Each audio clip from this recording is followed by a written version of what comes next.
Gloria, you say something?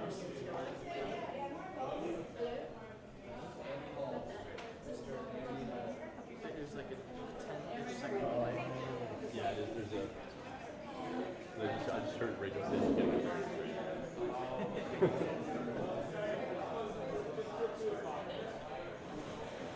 By the time it comes over here, it shows up to you. Yeah.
She put it right here, and then she must have gone. I think she stole Sandy's car. I'll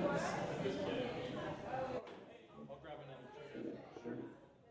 Or she just come over. Yeah, that's typically what we do. You guys were checking? I just looked down. It says it's on mute. It was on mute. That's why. That's true. I was gonna say I would think the problem with that was because it was on mute. It literally showed when I looked down at it, it said mute. So For these ones, they're both on the same frequency. okay. So I'm going to be fighting each other. Okay. So I'll change this one over, and then that one should be This one good? Do you want to try it quickly?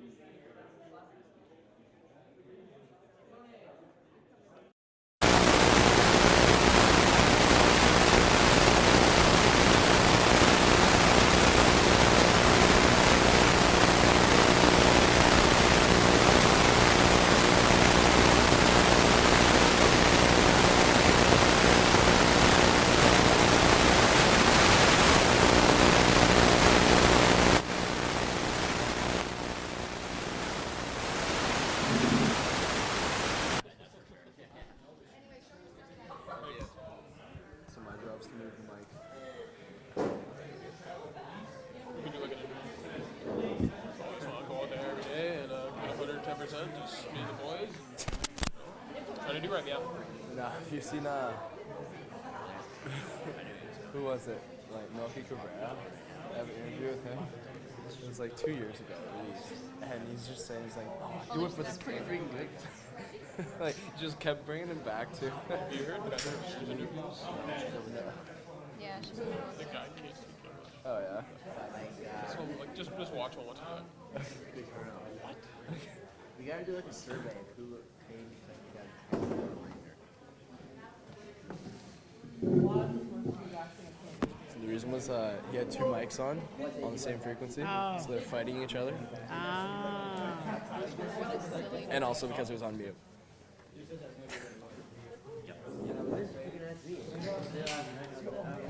See, that's why I have my iPad here. You know what? I know, Little touch up. We're good. Fix the MSA pen. We're good to go. Mohawk proud.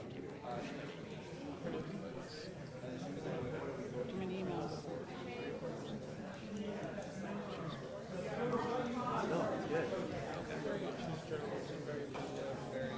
There's a lot more people than I thought. Take a second before you answer questions. These mostly reps? Yeah. That's good. Like I have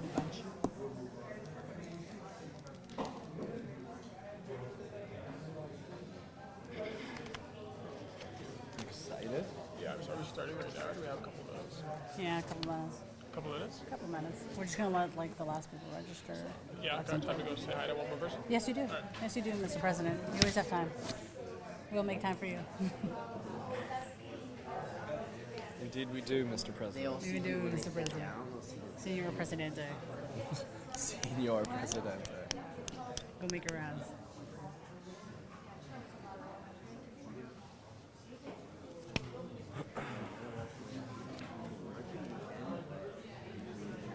So I brought up to Wendy on the fact of, so we spend all the money on getting iPads, yet we still go back to killing all these trees for us. Yeah, for this meeting, yeah. I find that silly. I do too. I do too.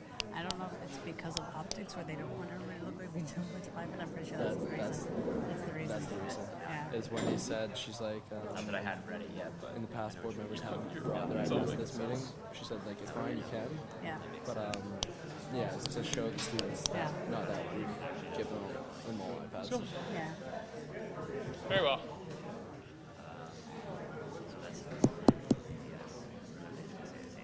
see people would get food and they sit down, but not a lot of people are actually gonna eat. What do you mean? Because I did feel you see everyone at history gets close and got food. Coach is putting you in, starting lineup. If they really want food, they can get it, but a lot of people More of like a Ryan Moran kind of guy. it's good. It's the biggest turnout in that. So Texas. He'd rather go in for the save. Oh, there he is. Ooh, there's It is. Of course he does. it's like that every single day. It's like sometimes, some days you just gotta. He says he's not going to college. That's what he said. He said he's not going to college. Okay. Well, I can't wait to see what he does in college.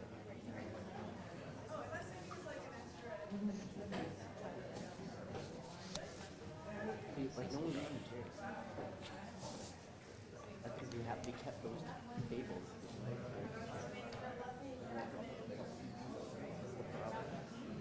They're just more comfortable, that's all. Are we leaving that there? Are we leaving that there? I don't know. I don't even know if this is set up yet, or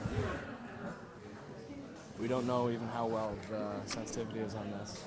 We should check before we start. Yeah, I agree. What are we checking? See if all this is set up to go before we start. Going soon though, or else we're gonna run out of time. Huh? Andy, For the city hall, we should probably get the course. We're gonna is run. this set up? Just making sure that the tech side is all set up to go. Hello, hello, hello, hello. But how close? Hey, how close? Hello, Andy Hall. Just a tip. Andy Hall. Andy Hall. Andy Hall. That's good? Okay. Like really good? Okay, so that's perfect. Sweet. Take control of it, just touch the tip. No, because I have to fucking put it, set it down. Good to go. All right, guys. You guys ready? Guys, I'm pumped. I'm pumped.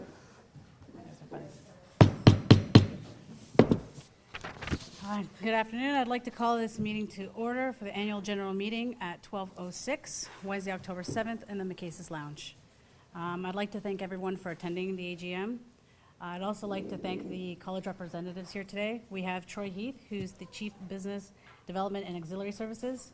We have Rachel Matthews, who's the Dean of Students. And we have Tim Fricker, who's joining us, who's the Student Services Success Initiatives Director. The meeting will run in accordance with the Rainburg's Rules of Order. With that in mind, please raise your hand if you'd like to speak and wait for me to acknowledge you and call upon you. The AGM meeting is held each year to allow the Mohawk Students Association to report to the membership and allow them to vote on financial statements and bylaw changes. We will also hold a town meeting immediately after the AGM to allow the opportunity for the members to voice their concerns and have any issues addressed. On to item 1.1, the approval of the agenda. May I have a motion to approve the agenda as presented? Taylor, may I have a seconder? Troy, any discussion? All those in favor?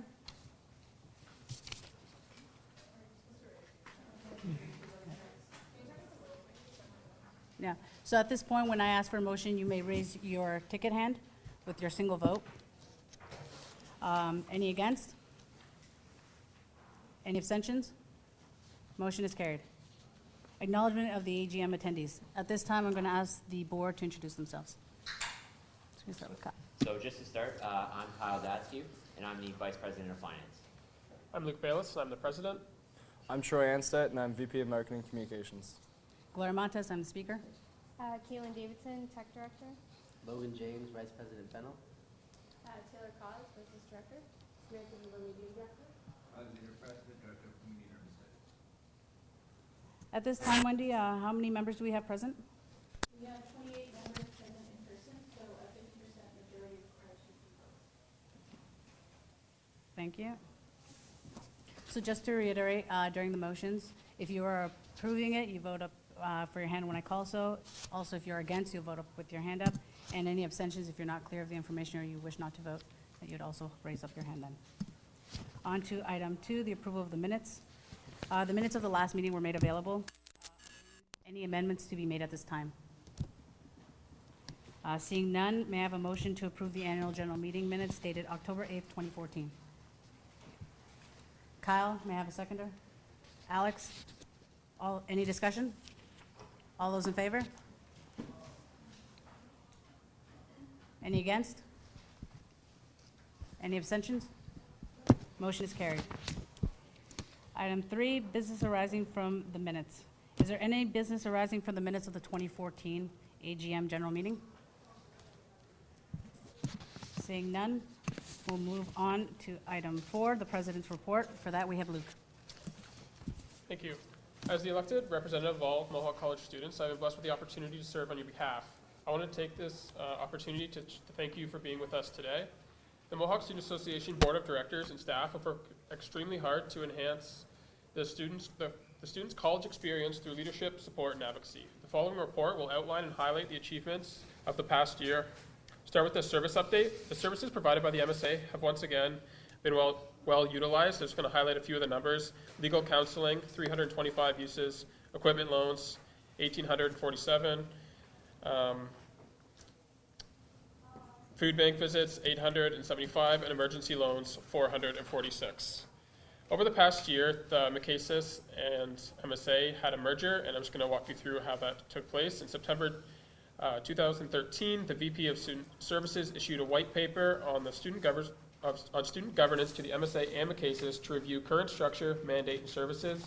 The intent was to engage the Student Association in review in order to consider issues of modernizing and addressing structural issues, including exploration of amalgamation. Catherine Resso, an independent governance consultant that works with student associations, was secured to facilitate discussion between the MSA and MCASIS in the fall 2013 and winter 2014. The boards of both MSA and MCASIS were interviewed, and the report was prepared by Kathleen, presenting 4 options, and the options below were do nothing, status quo with some changes that would address some staffing issues, ensure MCASIS operates as an independent corporation, negotiate a merger with the MSA, where the MSA would provide services, and the full merger of the MSA, where CE would be a member of MSA. So MSA and MCASIS were asked to respond to the white paper on April 2014 with the response to the VP of Student Services. The MSA responded that they were open to negotiations, and MCASIS responded that they were open to the negotiation of a merger and proposed the MSA be responsible for the representation of CE students with a revised structure that includes at least 1 seat on the MSA board at the VP level.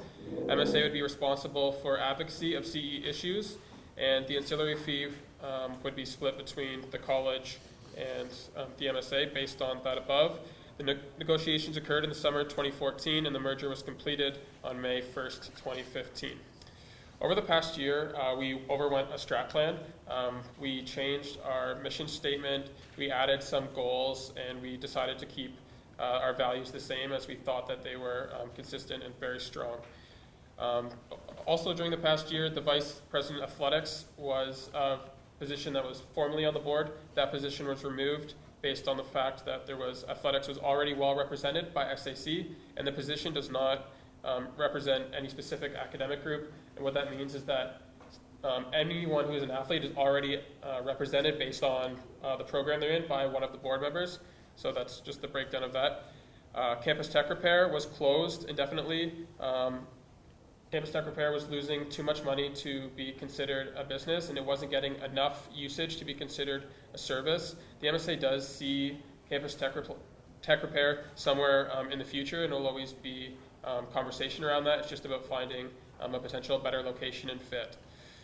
Relationship with the college. Over the past year, there's been a lot of changes with Ron and his team coming in, and so we had a really strong focus on staying. We've always had a good relationship with them, but we wanted to maintain that, especially with so many new faces. So that's something we've worked really hard at. And kind of a quote that I took from one of the members of the senior leadership team is, when we both work together, referring to Mohawk College and the MSA, and have the same goals for students, the students are the ones who benefit. And that was Deborah Brown, who is a new member, and she is the VP of Corporate Services.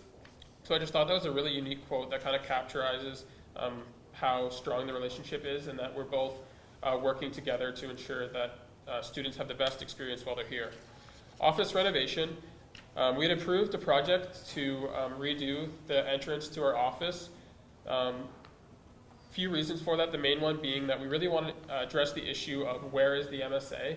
There's still many students who don't know where offices are located. Unfortunately, that project has to be delayed till next summer due to an issue from the permit. The city of Hamilton didn't allow it to go through right away because we were taking out a women's washroom. So we have to find another place to replace it closer to where the original one was proposed, and then we'll be able to move forward with that next summer.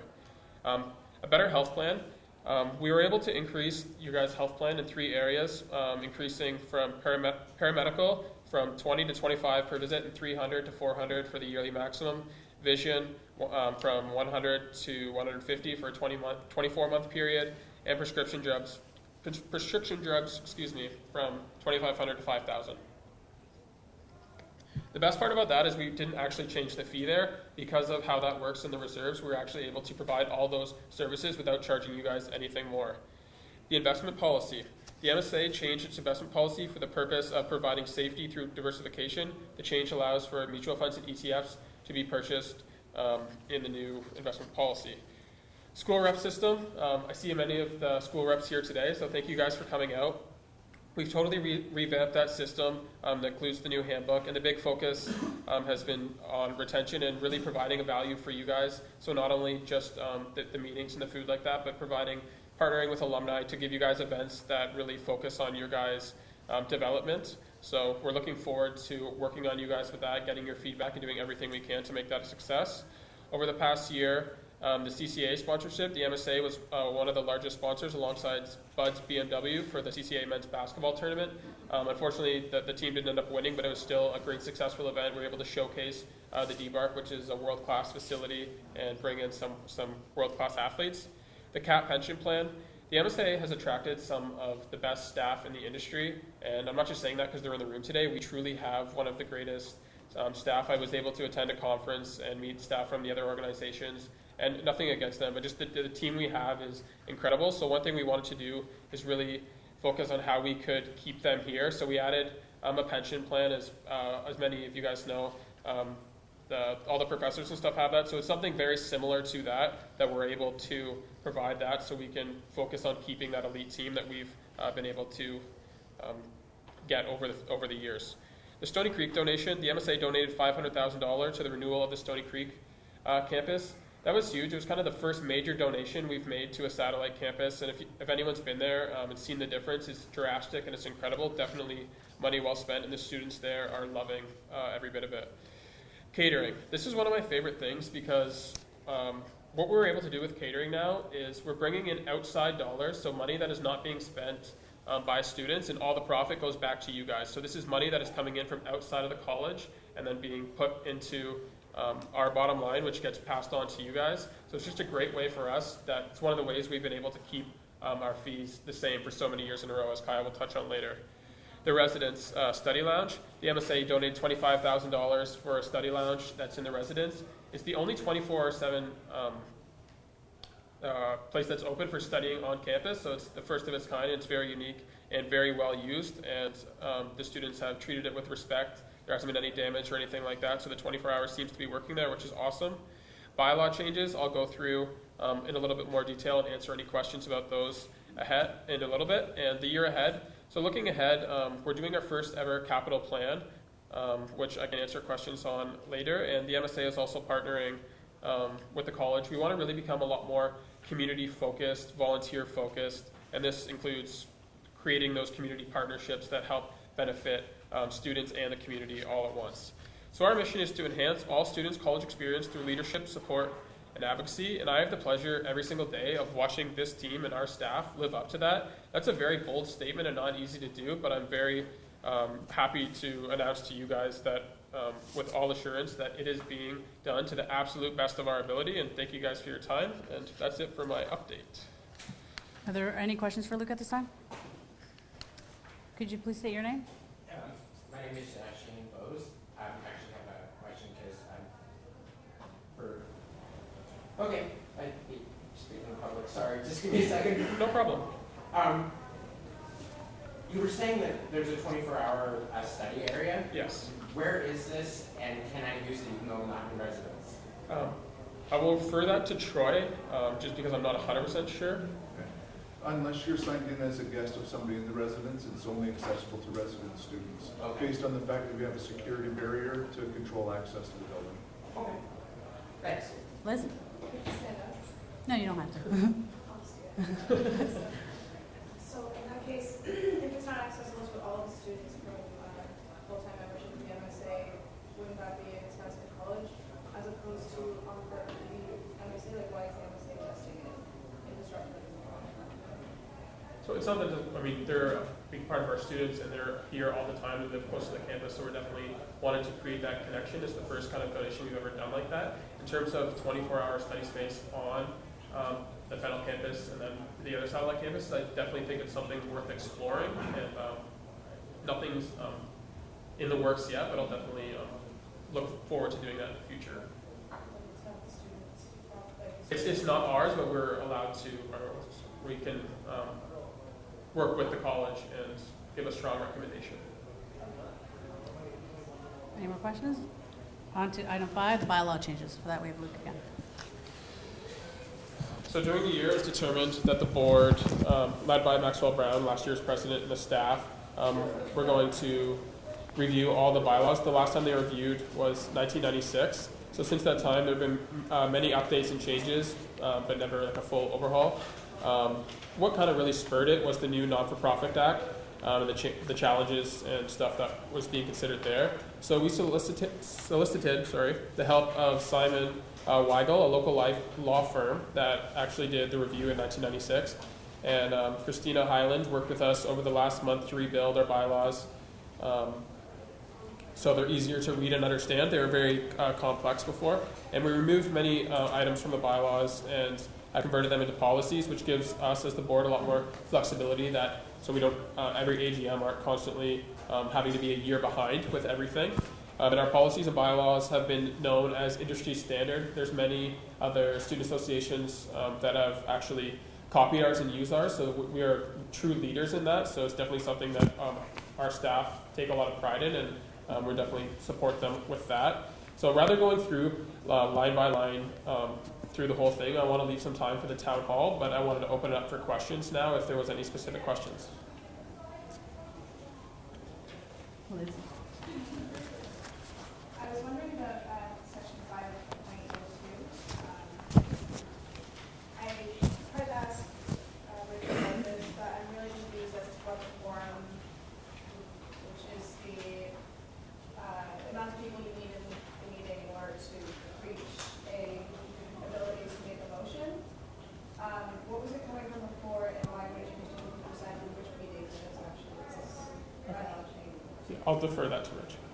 Sure, Richard Anderson, Executive Director. This was all driven by the lawyer, so we asked the lawyer for industry standard prior, and I'll look to Wendy because she has these things memorized too.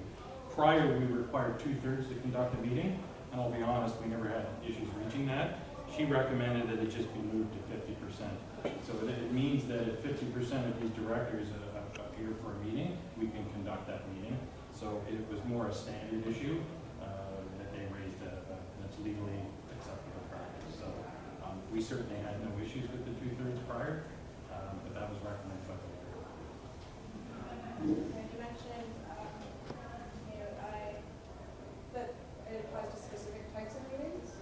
This one applies to meetings, regular meetings of the board. So the board meets monthly, so that applies to these members, not the annual general meeting that we're having today. So then, for the annual general meeting, the two-third quorum, which, actually, makes sense mathematically. So there's a difference in quorum to have a meeting versus percentage of votes to pass a motion. So I'll look to Wendy to clarify. Quorum, that's not one of the things that changed in the bylaws, so quorum for the AGM has always been what it is now, which is 8 ordinary members that are not board members. But in order to pass a motion at It's this, 50% it's plus 50% plus one. of those If it- attending the meeting. If it was a bylaw change, is that 2/3 or that's? It's still- 50% plus 1. Okay, so it's all 50% plus one. Thanks, Wendy. Any other questions?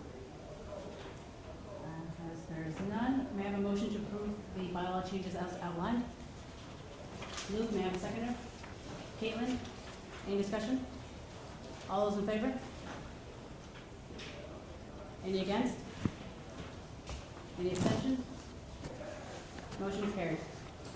On to item 6, the 2014-2015 audited financial statement and report, presented today by Cal. And we also have in attendance, yeah, Jim, sorry. There you go. Is that Warren Allman? That's our Jim Warren. That's right. Jim Warren, there you go. From Mohawk Allman Chartered Accountants. So awesome, thank you, Gloria. So just to kind of echo a point that's been echoed throughout this meeting, but thank you again for coming. It's very nice to see so many familiar faces and a lot of new faces, and we really appreciate you guys coming out. So just to go through our financial report for this year's AGM. So Horan Allman Chartered Accountants have successfully audited the financial statements of the association for the year ended April 30th, 2015. They presented their 5th annual set of the association's audited statements, and we are again extremely pleased with the quality and thoroughness of their work. These financial statements were prepared in accordance with the Canadian Generally Accepted Auditing Standards, and they have determined that the financial statements presented fairly in all material respects, the financial position of the association, and the results of its operations and its cash flow for the year ended April 30th, 2015. Horn Allman has audited the accompanying financial statements, which include the statement of financial position, statement of operations, statement of changes in fund balances, changes in net assets, and statement of cash flows. Based on the 2015-2016 budget process, the board decided not to increase the student activity fee for the academic year. Hence, the activity fee remains the same, unchanged from the previous year as it has before, something we are very excited about and very proud of.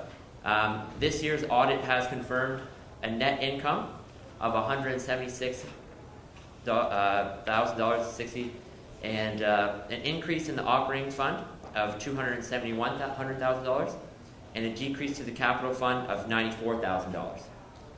The major expenses for the fiscal year 2014-2015 were $36,000 for various equipment expenses situated in the operations of the Urban Fort, including a convection oven, ice molds, catering supplies, and POS system requirements. $18,000 for various marketing expenses and improvements, including a 60-inch digital signage display, lighting, and ambiance improvements for the Arnie. $53,000 for Student Center exterior renovation project, the second half. The first half was reflected in last year's.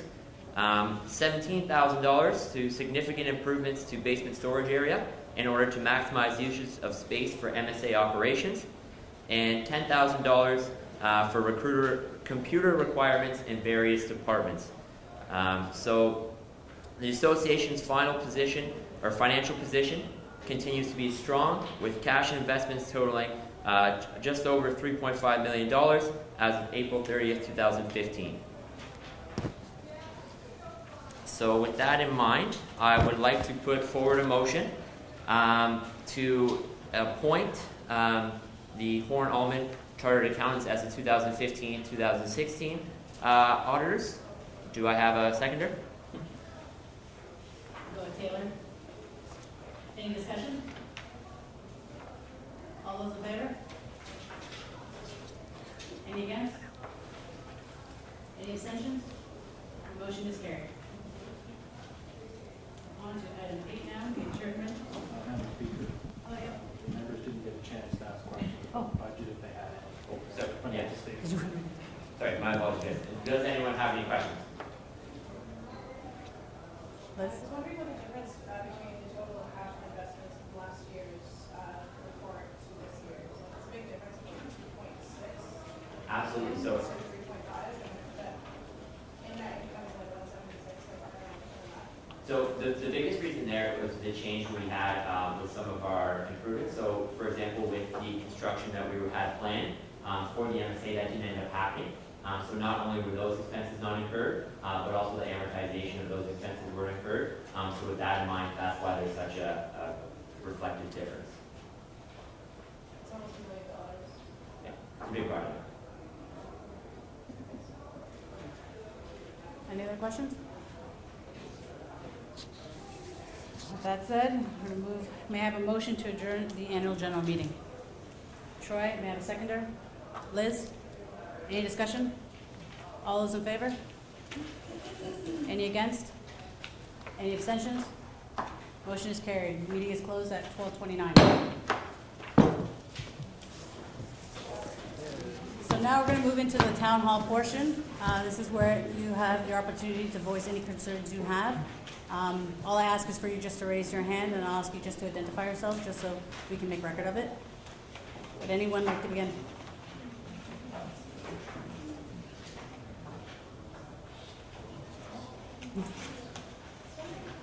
Yeah, Liz. I was wondering about the changes you guys have to make diversify the investments. Like, what's the kind of route that you're taking of investing in these students? Whether it's reserve?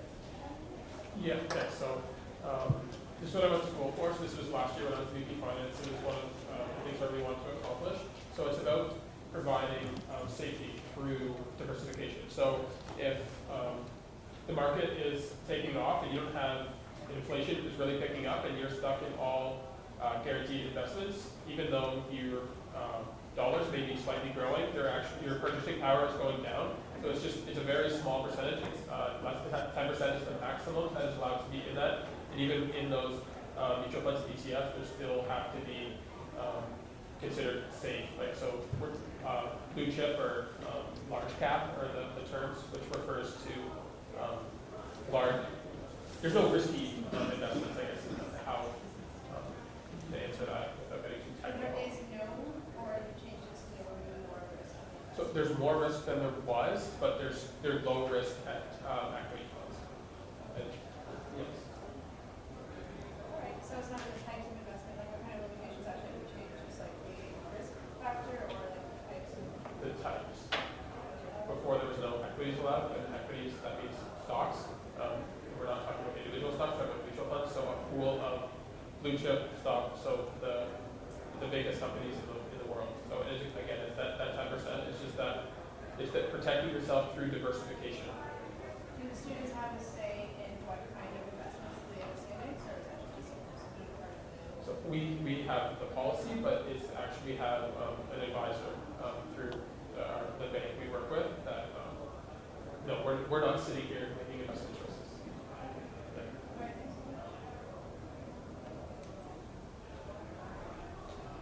Yes? I've been noticing a lot of people don't seem to know where Mohawk ends and kind of MSA starts in terms of what can be done about certain things. And as a good example, which I refer to our school rep meeting, how we have a hand with the whole e-learn thing. Not that the MSA lacks in making sure that what services are known, but rather a lot of students just don't seem to take the time to figure it out. So I was just going to say something to like, not really a newsletter, but like a mass email almost might be effective for that, just because a lot of students I've talked to, just general program specific, just don't know exactly what the MSA really is to begin with, as well as what exact services they offer, especially in regards to health. That is definitely, it's tricky. I don't know if an email is necessarily the best. We're always constantly doing that. I'll go back to your first point. We realized that, and so what we're doing is we're inviting a lot of the college executives to the board meetings so that you guys can speak to them directly rather than having that roundabout. So we really want to provide that clarification and that direct communication, so there's no kind of cloudiness, and there's also makes it quicker, right? So it's more efficient and it's direct information. Does that answer your question? Yeah, I was mostly just like my contemporaries looking at it. But we noticed the same thing, and you know, we are working on it, so I appreciate you bringing it up, though. Thank you.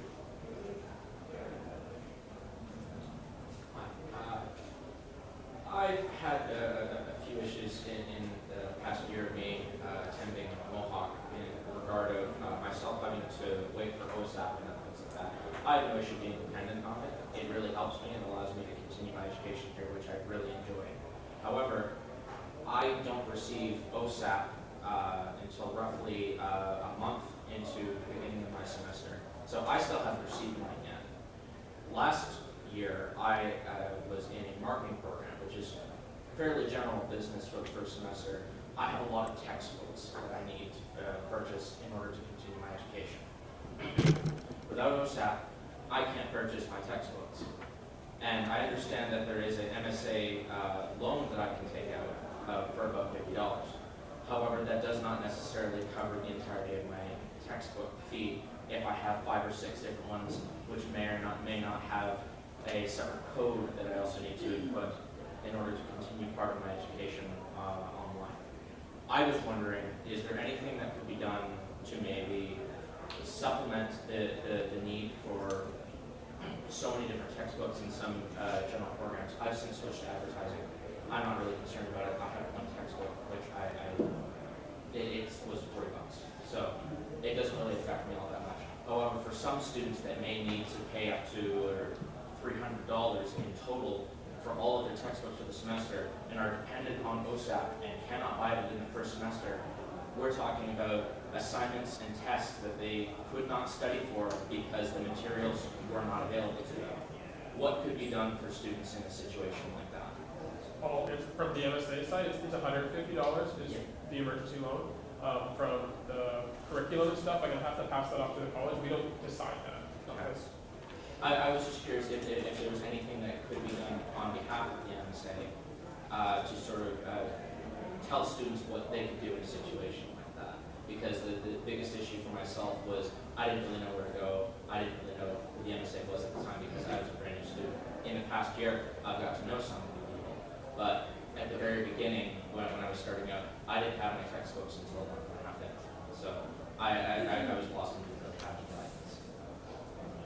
I'm sorry, may I add my experience? Last year, my financial aid advisor gave me the voucher for my textbooks. And when my OSAP finally came in, roughly about 2 weeks before midterms, they took the money out of my OSAP to cover the textbooks that I purchased for that semester. Yeah, just thought I'd add that. Yeah, thank you. You just did it first. Sorry, I had the same exact experience last year, my bad. That was awesome. So maybe there's something to be done to better communicate stuff like that. Yeah. I don't think a lot of people are even aware that financial aid does that. If I may, on behalf of the college, thank you very much. The voice of the student really counts. That's a great peer-to-peer piece of advice.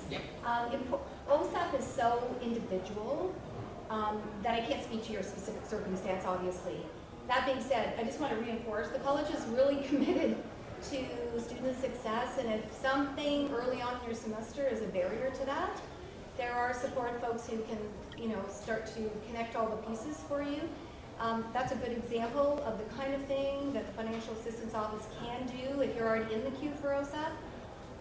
So I would suggest maybe we can connect afterwards and I can ensure you're connected to the full I at the spectrum. moment am fine. I've since switched my program. It was a last year issue because I had up to $250 that I just didn't have because I hadn't had OSAP yet. Yeah, fair And enough. it's not an issue in between me and the school. Yep. It was myself in receiving OSAP because of I had moved 3 times within the past 2 years, and my bank decided that it wasn't going to deposit my funds directly into my account. Right. It was going to mail it to me, Yes. which takes up to an extra 2 weeks Right. on top of whenever I'm confirmed for OSAP. So I wasn't sure whether or not other students had experienced roughly the same issue, but clearly we have. Yes, clearly, we're aware that other students have. business. for me is that we can take it back, I can take it back, confer with my colleagues, you know, build on the great relationship we already have with the MSA, and support, you know, maybe some creative solutions around it, make sure we're not missing something between the MSA and the college to ensure students get off to a good start. I think it was just because I was a new student. I didn't really know my way around the campus. I didn't really know who to go to. If maybe there was a little bit more awareness created for more students and things like that for specific financial issues like that, because it creates such a big barrier within the first month and a half.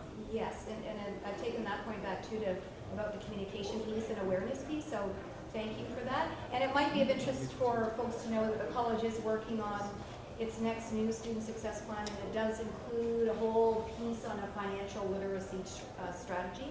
So we're building on, you know, the input we've heard from students and those gaps that you identified for us today. Okay, I'm glad you're doing well and we're set for this year. Okay. My name's Brian. I'm in my first year and I'm on residence, and I have an issue with the meal plan and how it's structured because recently they just, like this year, they added like a new snack dollars, which is like, you have $2,500 mandatory meal plan. It's broken out now into $2,000 for meals, $300 for flex, I believe, now $200 for snacks, or it's $200 and $300 by the switch.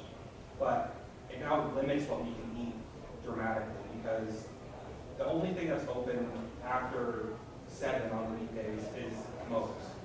And most of that is meal plan, but if I'm going for lunch and I want to boost juice, that doesn't come up on meal plan dollars. So I've come to a place where I'm a month in, I've spent $100 of my meal plan dollars, but I spent hundreds of my flex and my snack because it's not coming off my main total. And once I run out of those snack dollars, I then have to put more money on, but I still have, say, $2,200 in meal plan for mandatory.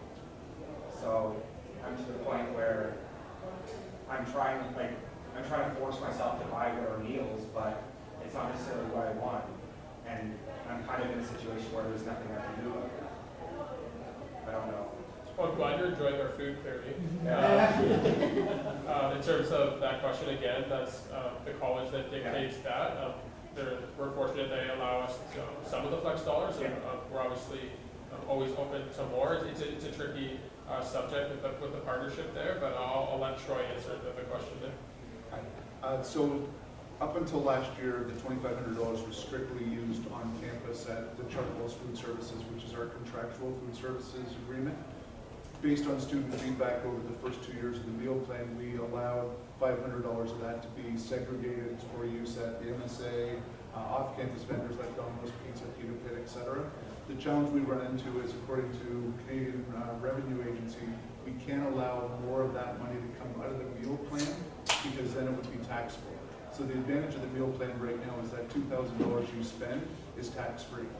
The minute we start taking more money away from that, the tax-free status goes away, and we're unable to then offer, you know, the advantage of a meal plan, which is tax-free eating. So that said, there are other options on campus. You know, we have, I've lost count of how many food offerings we have right now. We just did a recent renovation of the food court that expanded the food offerings within the food court to include Paramount Fine Foods, Asian Fusion. You will be the first ones to hear about this anywhere in the college. We're about to add a smokes poutineery station in the food court as well. And I feel embarrassed saying this, but it's also a wienery.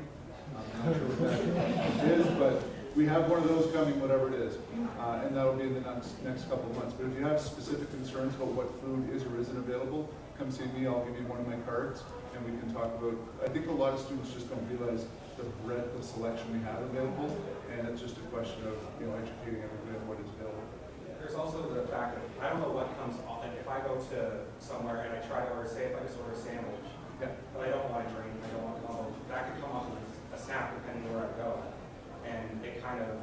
So the rule of thumb is if it's considered a meal, it comes off your meal plan. A sandwich would be a meal. Buying what it's coming off of. Understood. Because everybody's definition of a meal is different. Yeah. Back in '91 when I was at Brock, a bag of Doritos and a thing of chocolate milk was a meal. Yeah. Now, not so much. So, but we can talk and I'll try and explain a little bit more. Okay.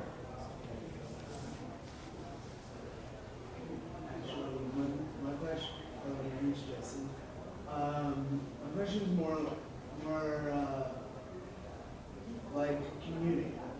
Like I commute all the way from Milton, and I'm very glad that HSR is like connected with Mohawk. And I know like the GO Transit is a lot bigger than HSR, but I've talked to Go about this also, about like a direct line from Mohawk to any other like towns. There isn't any apparently, and like McMaster or York, they have one, but apparently Mohawk is the one of the colleges that Go would 100% go behind, but apparently no one's told Mohawk. I don't know who you've spoken at Go. It is something that's being talked about. There's a lot more logistics behind the scene. It's on our radar. That's all I can say right now. Okay. Is there any use to the dental development? Sorry, what's that? Use to the dental aspect of development? I don't believe that was one of the 3 items. Is that something that's going to stay in MSA for next year, or are you not working on that? So we'll meet with the representative that I have planned and discuss what the options are. It's a very fine balance between we want to provide the maximum value. Could we increase dental? Sure, but that might increase the fee, and then we have to be able to justify that to students. So it's finding that right balance. We think we're pretty close to it now. We review it every single year in detail. If it's something that the students are really passionate about and it's a large number, then communicate that to us so we can go to the table knowing more along the lines of what the students truly want. Is that for January or the next January, like March or May? But you can bring it to us at any time. It has to be done before budgeting season, so before the end of the semester. And I was wondering, question, how much you actually lost for the tax repair?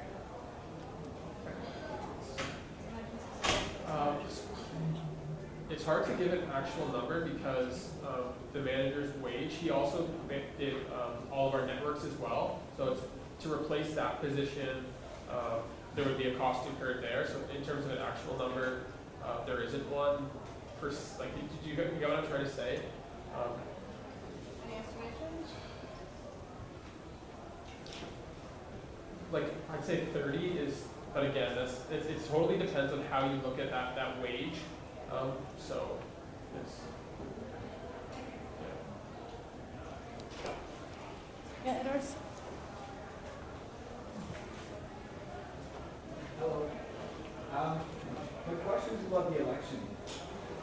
I remember last year there was quite a number of students that ran for election, and I think that was the biggest number, as far as my understanding goes. And there was a lot of questions that was keep coming back and forth. And this question was, who's running the election? Who are we, so students are running for election to be part of the MSA. But the MSA is actually running the election. They just appoint an individual who's a past board member. And then we've been asked, as one of the individuals who run for the election, we've been asked to write a report or to write an input of what you guys should change in terms of the election. I wrote almost 2 pages, and it was my understanding that, because I was a current board member 2014-2015, that it's going to be on one of the items of the agenda, and we'll talk about it, should we hire a third party who can run the election who's totally separate from MSA. And that meeting never took place, and I'm just curious, just in case if I decided to run again for the election, who's going to be running the election? Is it going to be exact same kind of situation where the MSA is going to hire or is going to appoint an individual who's a past board member, and that individual is going to be overseen by the MSA again, which is very confusing how I was looking at it. So I'm not quite sure what's going to be happening next, so that's my question. the CRO, although she was a past board member, is independent. Is there a specific issue like you're referring to? No, there's no specific issue, but there's more of like, how come ended up getting this number of votes? Like, what's happening? So, Yeah. Wendy wants to. yeah. So my name is Wendy Rope, I'm the Student Services Coordinator or Manager for the MSA. So you're correct, the CRO is an outside hired person. Last year it just happened to be a past board member, but it doesn't need to be. It depends on who applies for the job. It's posted like all of our other jobs. Those recommendations are all on my desk. I've been going through them to prepare a report for the MSA, but along with that report, Steve Kosh, who's our marketing manager, we've been getting prices from outside companies who can do electronic voting on our behalf. And all that stuff is being put together so that one package goes to the board, probably at the November meeting, because I won't be there at the October one. So we're looking at several changes that you guys all recommended, and those deal with campaigning, length of campaign, voting methods, how long the nomination period is. There was a whole 4 or 5 page document that had recommendations. And the company, Steve, did you want to explain a little bit about the type of company we're looking at and what the capabilities are? So my name is Steve Koch, marketing manager for the MSA. As Wendy mentioned, what we've done is we've gone out to other student associations across Canada, asked for people that don't necessarily rely on their institution for a back-end voting platform, but work with third-party organizations. So 2 that we're looking at right now, one's called bigpulse.com. They handle a lot of municipal and provincial elections throughout Canada, and they're a third party. Right? We also are looking at, there's Election Buddy was one of them that we've kind of crossed off. VoteNow.com is another one. So we're right now comparing, Wendy and I are comparing platforms to try and figure out for you guys as students which one's going to kind of work for the MSA, but also the students in Mohawk. One reason for my side, the reason I want to change platforms is because the way that we voted in the past 8 years since I've been here is we've relied on the College Motion platform as a platform for us to run our election.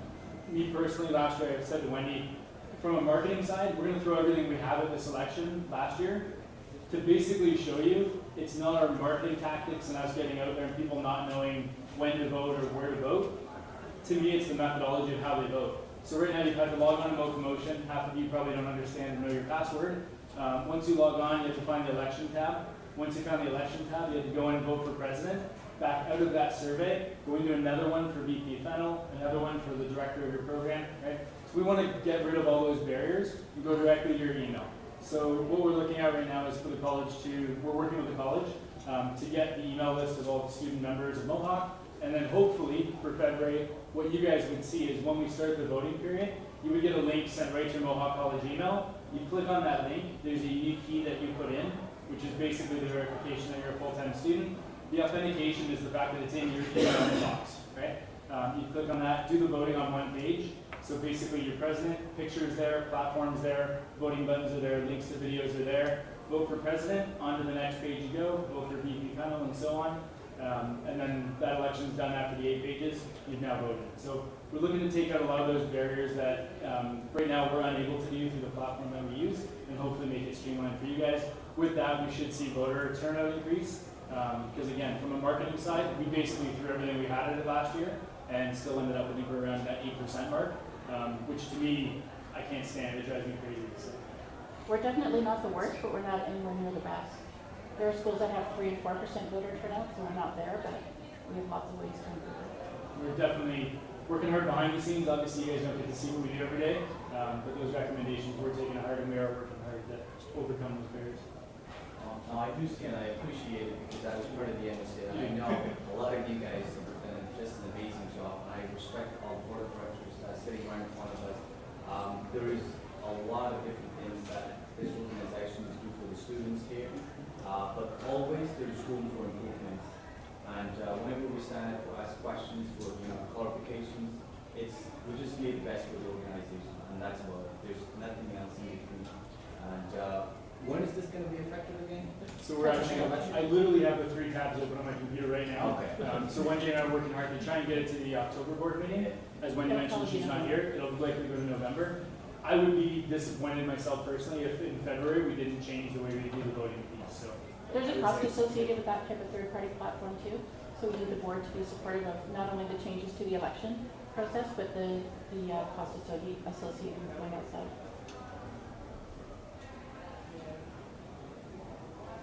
questions? All right, well, I'd like to thank you all for coming out. If you ever have any questions that do arise, please feel free to stop by the MSA office, IG 1009, and feel free to speak to any of the board members. And thank you for coming. Really appreciate it. Oh, sorry. Okay. I just want to say again, just really reiterate that thank you for coming and the message that that open door policy.